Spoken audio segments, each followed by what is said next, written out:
the one there. And if anybody wants to look at that again, Dan will pass it to you. So now, amidst this time, 1526, we also see the Protestant League of Torgau formed, and also the Diet of Speyer postpones the enforcement of the Edict of Worms. The next year, 1527, we see the Reformation begins in Sweden.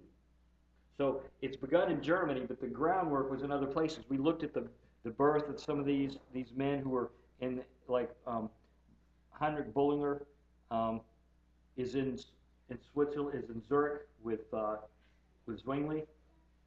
We have Butzer, who's in Strasbourg in Germany. So these are all men who are really ready themselves for the Reformation. What Luther set off opened the door for many of them.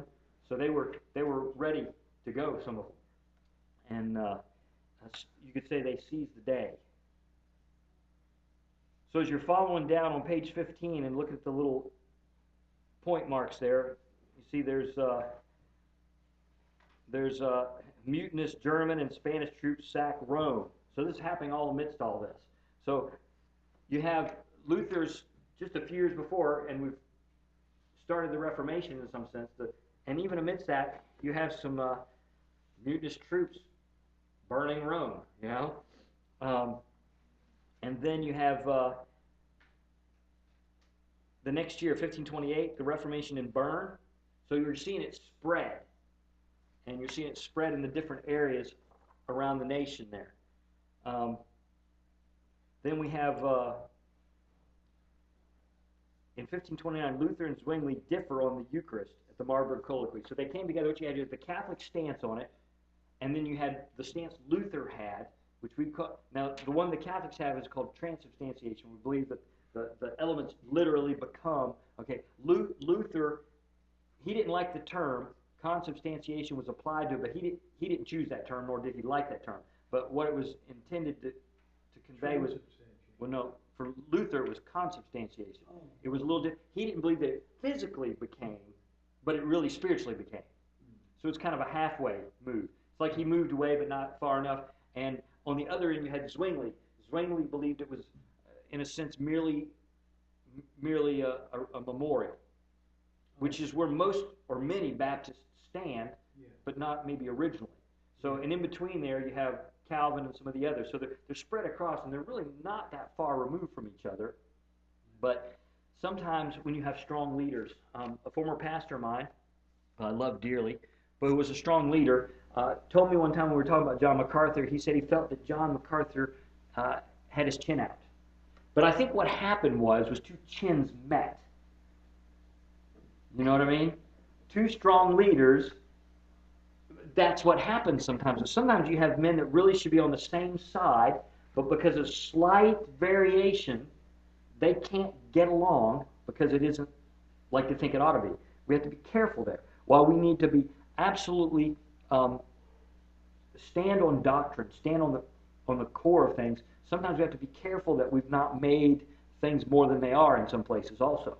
And that can cause division. So this was a division that separated the Reformation in a way that maybe wasn't necessary, but they couldn't seem to come to agreement on just a couple of fine points on it. And so now some closer agreement comes later, but particularly Luther and Zwingli could not seem to agree. And I think what you had was two great men who took strong stances, and, well, they couldn't seem to get over that. We've seen that in our own Southern Baptist Convention, where men who fought well in the battle for the Bible have continued sometimes to fight on other issues that divide us, but shouldn't divide us in ways that separate us within the Southern Baptist life. And I think sometimes they don't know when to put the sword down. So, but we see that issue there. It's a key issue. Let's see if they have a statement on it here.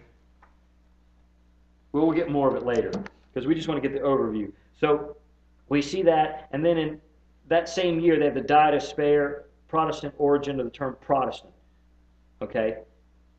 And then in 1529, the Reformation of Basel is completed. Okay? And so in Basel, we're seeing some change there. The Ottomans besieged Vienna that same year.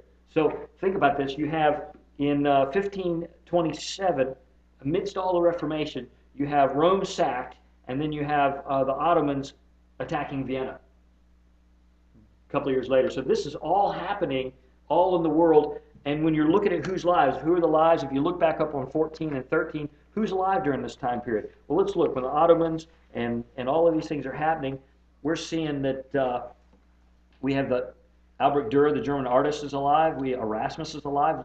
Leonardo da Vinci has died. Has he died yet? Yeah, he's just recently died. But all these men, their lives, you know.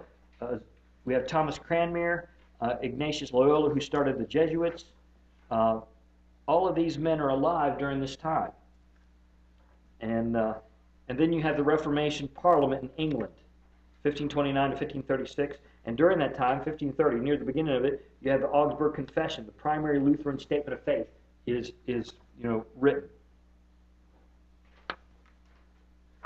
1530. Now, also in 1530, the Lutherans formed what they call the Defensive Schmalkaldic League. This was to protect them against, because there were not merely just debates of words going on. There was, men at arms, and we'll see more of that later. 1531, Thomas Bilney is executed in Norwich for heresy. Zwingli, that same year, is killed at the Battle of Kappel. And some will wave around, he who lives by the sword dies by the sword. But the situation in Zurich, when you look at the different Swiss areas, even now in Switzerland, they have several languages. They have German, French, they have some type of Italian, and they have another area language. And so they have these mixed, and they're in the mountains and they're kind of separated. And what you had was with Zwingli is they had varying Protestants on each side, other invaders, and then Catholics, and they were pressed on every side. They felt the need to fight. Men were marching upon them. Well, and it cost him his life. And that's sad, because as I've read some of his writings, it would have been nice to have seen, like Luther and Calvin, him to have been alive longer and develop more, but it was not God's will to do that. So we see that his picture in there, but then his successor, Heinrich Bullinger, is a great man, so he succeeds him there. Bullinger is a great asset to the Reformation. Now we see 2 years later, Henry VIII's marriage of Catherine annulled. Remember, just a few years before, he is given the title the Defender of the Faith by the Pope, with his involvement with Tyndale and all these other things. And yet now he turns around and makes himself his own Pope so he can get a divorce, and that title is taken away. Calvin flees persecution in Paris, 1533, that same year. Now, to get an idea what's going on with Calvin, let's look at Calvin's chronology handed out. He's born in Noyon in 1509. At 12, he's enrolled in college in Paris. Okay? From the age of 19 to 24, that's 1528 to 33, he studied law at Bourgeois and Orleans. And then at 23, in 1532, he published his first book, which was a commentary on Seneca. 1533 to 34, he experienced a sudden conversion and fled Paris. Now, there's some other stuff going on. The new leader coming into the college at Paris is affected by the Reformation, and he is a believer. And his delivery speech gets him in trouble from the get-go. But here's what's interesting. Calvin, who's very young at this time, okay, he's in his early 20s, early to mid-20s, I guess he wrote the speech for the guy, and the way it was written, it's like everybody knew it. So not only did they go after the president, they went after Calvin, so he had to split. So he makes this great speech, gets them all in trouble, and he has to escape. So we'll come back to him more in a little bit. And then at this same time period, let's take a look. This is 1533. Where are we with Luther? If you look at Luther's chronology, 1533, well, they don't have anything there. We have the Confession, and then he's working on the German Bible at this time, because in the next year, 1534, he publishes the complete German Bible. So that kind of gives a footnote of what's happening at this time period. So also 1533, Jacob Hutter unites the Anabaptists in Moravia, and then Francisco Pizarro conquers Peru. So all of this is happening at the same time in history. We try to pull your history in. Now you see this long. Cranmer is the Archbishop of Canterbury during this time. Starting 1533 through 55, he becomes the Archbishop there. And this happens with, Henry breaking from the Catholic Church and making the Church of England, and Cranmer becomes his Archbishop. Of course, here we got 1534, the Complete Luther Bible published. Also that same year, the Act of Supremacy, Henry VIII's supreme head of the Church of England. Also 1534, Loyola and his companions take vows in Paris. This is for the Jesuits. 1534 to 35, we have the Anabaptist Kingdom in Munster, which was a disaster. And then you have some other things. Cardinal John Fisher and Sir Thomas More executed in London. Okay. Then you have the Coverdale Bible published, including Apocrypha, in 1535. Now this is interesting to note because the whole New Testament of the Coverdale, Matthew Coverdale, is really Tyndale's New Testament, and much of the Old Testament. And the gentleman, I can't remember his name, who finished the work. Do you remember his name, Calvert? Let me see if I can find him real quick, because that's worth taking a minute to note. Reformation. Come on, I know I got Tyndale in here somewhere.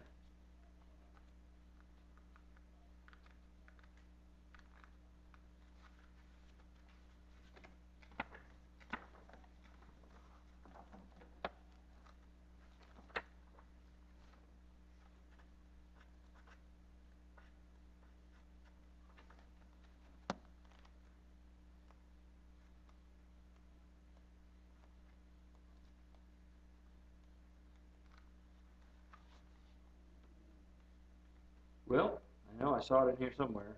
Might give up on it. One more pass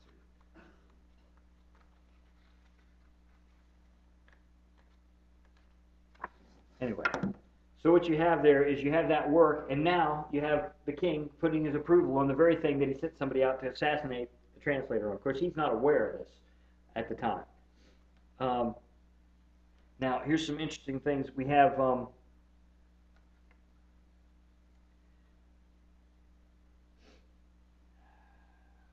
lost my spot.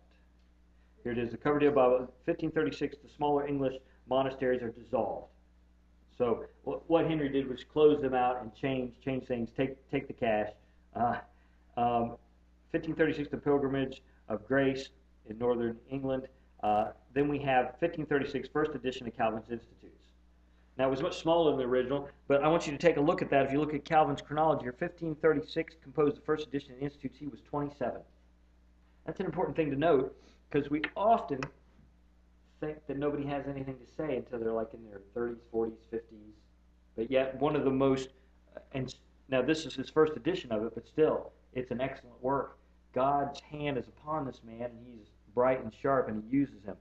Now, in 1536, he arrives and settles in Geneva as a pastor. Now, it didn't quite work like that. Here's what happened. He was fleeing France and trying to make his way to Strasbourg, where he wanted to land a study.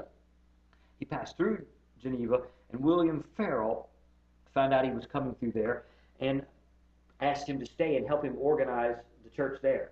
He didn't want to do it. Farel basically put a curse on it. Not literally, but I mean basically said, if you leave, basically, make things go bad for you, may God plague you. And so he stayed and stayed till he was thrown out, which we'll see that come up, and settled into work there. And the only reason he went through Geneva is he was making his way to Strasbourg, and there was an army with a prince that he knew if he was spotted he'd be in trouble, so he took this extra path that took him into Geneva. It wasn't really on his original route, but it was a kind of a roundabout to avoid something, and ended up God's hand, God's providence to bring him where he would spend most of his ministry time, even though there'd be a break in it. So we see that.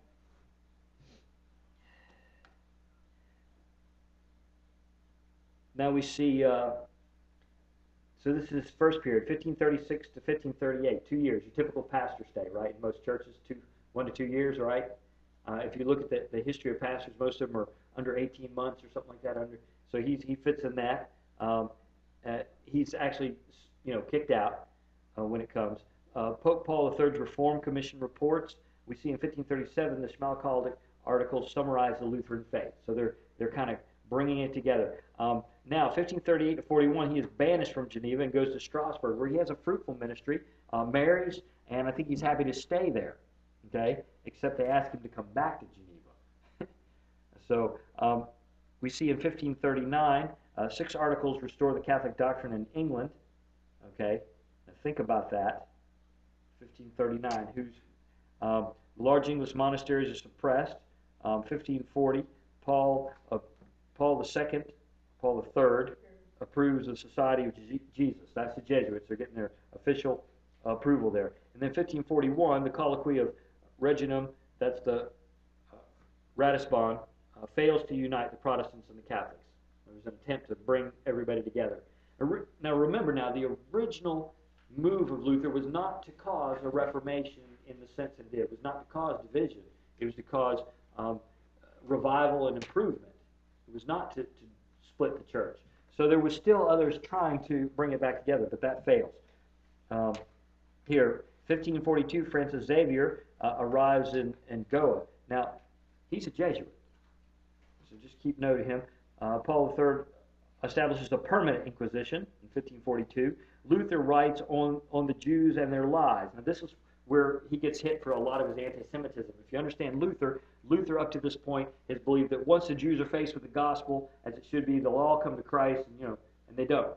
So then, through the struggle in that, he comes to think, well, maybe they're just rejected by God. And so it kind of swings the other way. And there seemed to be no middle ground, And so as we see that, then you have 1545 to 47, the first session of the Council of Trent. This is where the Catholics are, and some of the things that were problematic, they do correct, but not everything. And then there are other things like they make stances against the Protestants and stuff. 1546, George Wishart, the Scots reformer, is burned at the stake. So we see Reformation creeping in, but it's not ready yet. Okay, now here's what you have: is Edward VI reigns in England from 1547 to 43.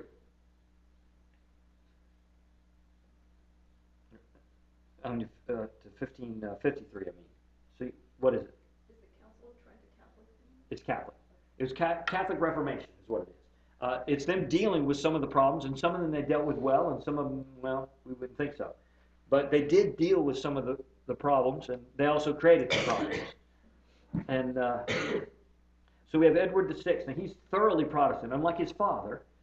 His father was, Protestant by convenience, instead of by confession or by conviction. Edward would have been a reasonably, it seems, good king, but he lives a short life. And during that time, you have the Augsburg Interim, you have the consensus of document by Calvin, signed by Calvin and Bullinger. Okay, and remember who Bullinger is? Bullinger is right. And so with Zwingli out of the way, in a sense, you could say, Zurich and Geneva and some of them can come together and agree. Same thing when Luther passes. Philip Melanchthon is more agreeable. Now they still don't get on the same page because you have these, but they come closer together. Now you see here 1549, the first English prayer book is published, and then the guy I mentioned earlier, Xavier, 1549, he arrives in Japan. What's the significance of the prayer book, English prayer book? It's a note in things that have happened along the Reformation. The prayer book, for good or for bad, and I don't think it's all bad, comes out of the Reformation. One of the problems with it that the Puritans didn't like about it was they felt it was too Catholic or too controlled. Their biggest problem was being forced to have to use it. I have a 1559 copy of it that is, it has some helpful liturgy in it, some helpful direction for handling funerals or weddings or different things like that. Why is it a date in history? Well, because it was a significant change in things. The prayer book's in English. It's for the English people, and it's a significant step or part of the Reformation. Irrespective of how one feels about it, it was an important note. And they still use it today. Now, some of the newer ones aren't as good. They've made some modifications to it, but what you see it is if you look at the church prior to that, you have uneducated, unguided guys kind of doing whatever a lot of them. So this was a guide, in a sense, that had some place to help guide them in their ministry. And it's important because it's something that's still used today in the Church of England in many churches. And so here's the beginning of it. So as we look at that, you have Xavier in Japan, and then you have the second session of the Council of Trent. Then you have a small publication on the account of the destruction of the Indies. Anti-Trinitarian Michael Servetus is executed in Geneva. This is what many will consider a black mark on Calvin's record, but yet it really isn't Calvin's fault. Calvin had no political power, actually. He didn't even have a vote. He wasn't even a citizen yet of Geneva. So it's put on him, but it's not really an accurate thing. Servetus was a heretic by all accounts, would have been put to death by the Catholics or any of the other Protestants. He just happened to come to cause trouble in Geneva, and the council decided to deal with him such. Actually, Calvin asked them to make his death different and quicker and more humane. They refused his request. But the reason he was convicted is they asked Calvin on his opinion of his doctrine, and he said it was heresy, which it was. And so based on that testimony, they convicted him. And so if we look at Calvin's chronology, let's bring him up to snuff to where we are here. We see his picking up back in 36 with his first edition of the Institutes. We see him settling in Geneva as a pastor. We see him exiled to Strasbourg and pastored the Protestant exiles there. He's in Germany. He's in Strasbourg, but he is leading a French-speaking congregation there. So he's basically, it's kind of like, so they, Butz and them have the German speakers there, and they're having him pastor the French speakers in some sense. Then he gets married to Idelette de Bure. She was a widow with a couple of girls. He never had any children of his own, but cared for her girls. He was 31. The next year, he returns to Geneva and comes up with the ecclesiastical ordinances, which are to guide the church in Geneva. He's appointed to a committee to revise the Geneva Edicts in 1542. Now let's see, where are we on this other list?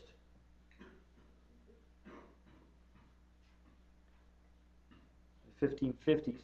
Okay, he has a son who dies, Jacques.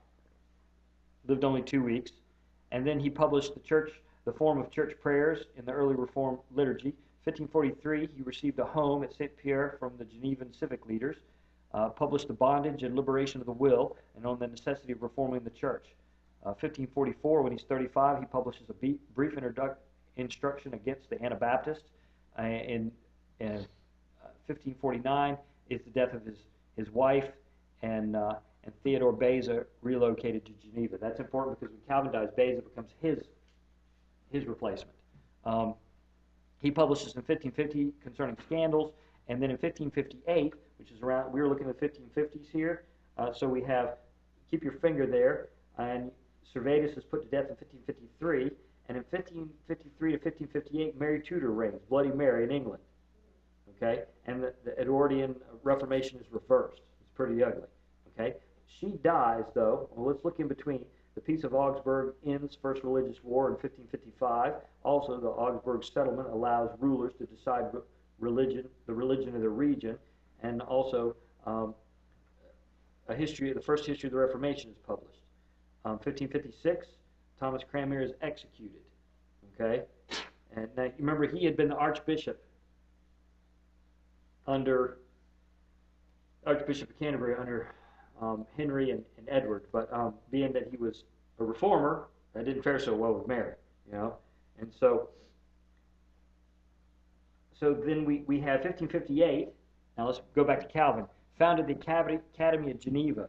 Okay, so he saw the importance of teaching the next generation, and so he founded an academy to train children, to train students, to prepare ministers. All of that's going on. And then in 1559, he revised the completed final edition of the Institutes. Now, in between there, he has his French version published. His very first one was done in Latin. He had one in between done in French, and then this one here, which would also be Latin and possibly in French. And then he dies in 1564, which we'll catch up to that on this other list.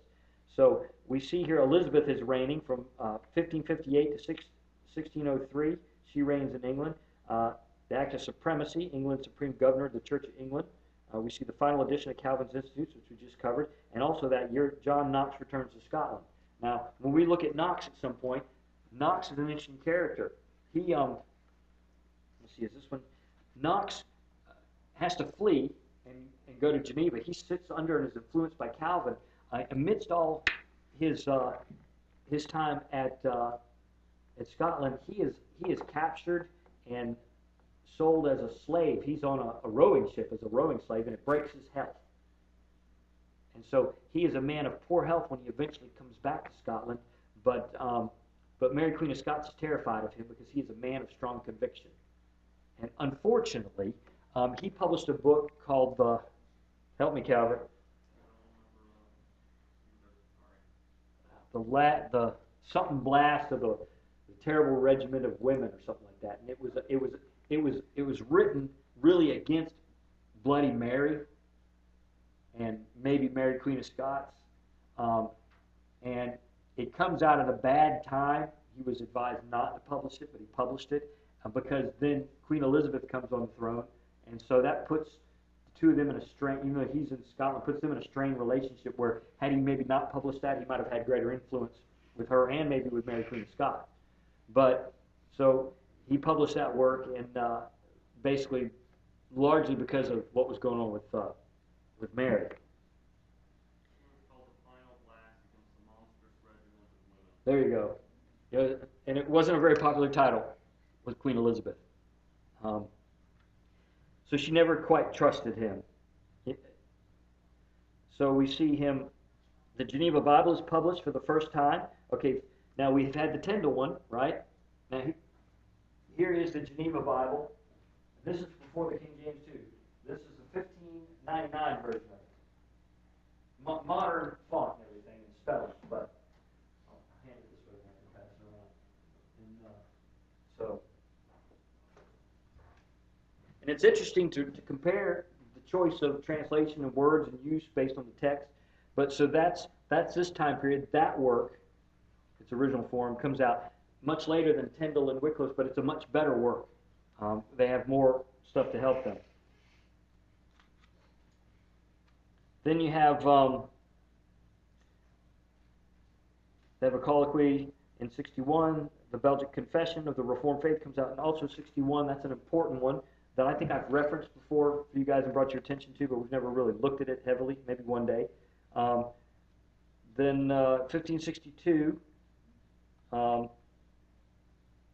Teresa founds the Reformed convent at Avila. And then you have 1562 to 98, the Wars of Religion in France, a very ugly time. 1563, during that time period, the Heidelberg Catechism of the Reformed churches. Now, we've covered that one before, and actually we looked at I think it was not this last year, but the year before, we looked at the Baptist version of the Heidelberg Catechism. Or was that this? That was this last year, wasn't it? Was that the Heidelberg? Orthodox. Yeah, I believe the one we looked at last year was the Baptist version of the Heidelberg Catechism, which is considered a catechism of comfort.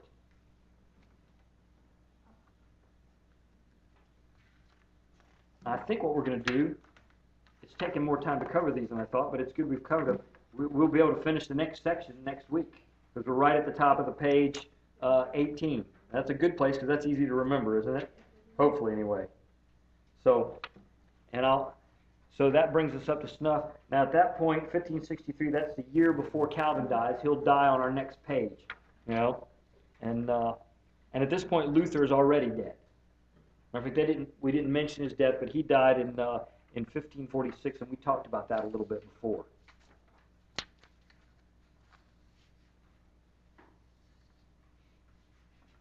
Any questions before we close?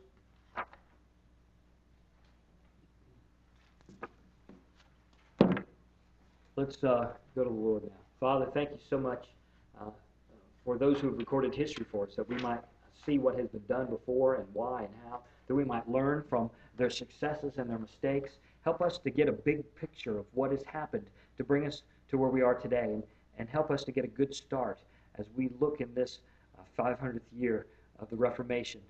And we look at some things that will remind us of what happened and how we can be thankful for what we have based on things that have happened so long ago, Father. We thank you for your hand in all of history, Father, and that we are not alone in this. In your Son we pray, amen.